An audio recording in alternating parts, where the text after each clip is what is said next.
શ્રી કૃષ્ણ મિત્રો, તો આજે આપણે જાણીશું 108 મણકાની માળા શા માટે.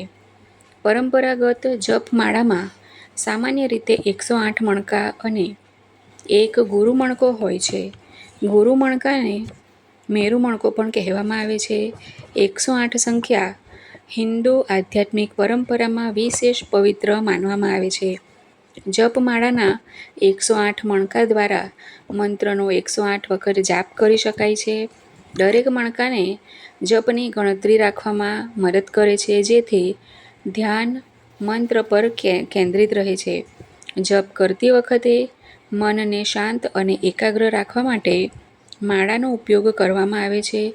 ભગવાન શિવ, શ્રી કૃષ્ણ, રામ, દેવી વગેરેના મંત્રોના જાપ માટે વિવિધ પ્રકારની માળાઓ વપરાય છે. 108 મણકાની માળાનો મુખ્ય હેતુ માત્ર મણકા ગણવાનો નથી. મંત્રના જપ દરમિયાન મનને એકાગ્ર કરવું અને ભક્તિભાવ જાળવવો તેનો મુખ્ય ઉદ્દેશ્ય છે. તો હવે જાણીશું 108 સંખ્યાનું મહત્વ. 1 એટલે પરમ સત્ય, ઈશ્વર એક છે. 0 એ અહંકારનો નાશ છે. 8 એ અનંતતા, અવિનાશી આત્મા છે. આ ત્રણ મળીને દર્શાવે છે કે મહાદેવ અનંત, નિરાકાર અને સર્વવ્યાપી છે. મહાદેવના 108 નામો કેમ? તો મહાદેવના દરેક નામમાં તેમનું એક અલગ સ્વરૂપ, ગુણ અથવા લીલા છુપાયેલી છે. આ 108 નામોનો જાપ કરવાથી મન શાંત થાય છે, નકારાત્મક વિચાર દૂર થાય છે, ભક્તિમાં એકાગ્રતા વધે છે, કર્મબંધન ધીમે ધીમે નાશ પામે છે. જાપ કરવા માટેના આધ્યાત્મિક લાભ શું છે? તો સોમવાર અથવા શિવરાત્રિએ 108 નામોનો જાપ વિશેષ ફળ આપે છે. રુદ્રાક્ષની માળા સાથે જાપ કરવો શ્રેષ્ઠ માનવામાં આવે છે. નિયમિત જાપ કરવાથી ભક્ત અને મહાદેવ વચ્ચે આધ્યાત્મિક જોડાણ મજબૂત બને છે. હવે મહાદેવના 108 નામો માત્ર નામ નથી, પરંતુ જીવનને શુદ્ધ, સ્થિર અને આધ્યાત્મિક બનાવવા માટેના દિવ્ય માર્ગ છે. તો હવે આપણે જાણીશું મહાદેવના મંત્ર જાપ રુદ્રાક્ષની માળાથી જ કેમ થાય છે.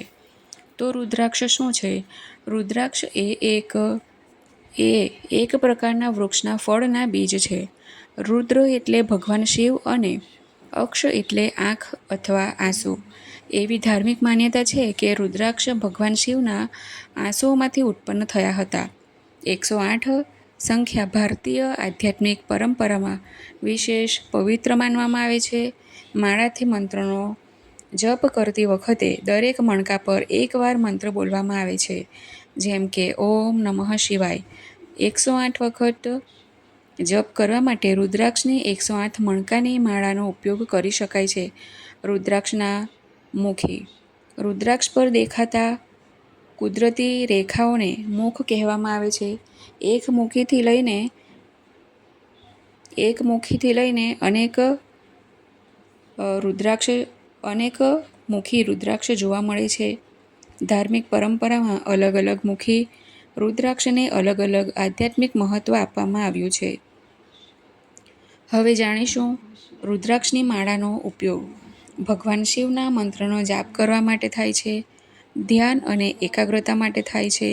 પૂજાપાઠ દરમિયાન આધ્યાત્મિક સાધનામાં શિવ ભક્તિનું પ્રતીક તરીકે હોય છે. હવે એક મહત્વની વાત જાણીશું. રુદ્રાક્ષને ચમત્કારિક રીતે રોગ, ભાગ્ય અથવા જીવનની સમસ્યાઓ દૂર કરનાર વસ્તુ તરીકે વૈજ્ઞાનિક રીતે સાબિત કરવામાં આવ્યું નથી. તેના ધાર્મિક અને આધ્યાત્મિક મહત્વને શ્રદ્ધાની પરંપરા તરીકે જોવું યોગ્ય છે. ઓમ નમઃ શિવાય.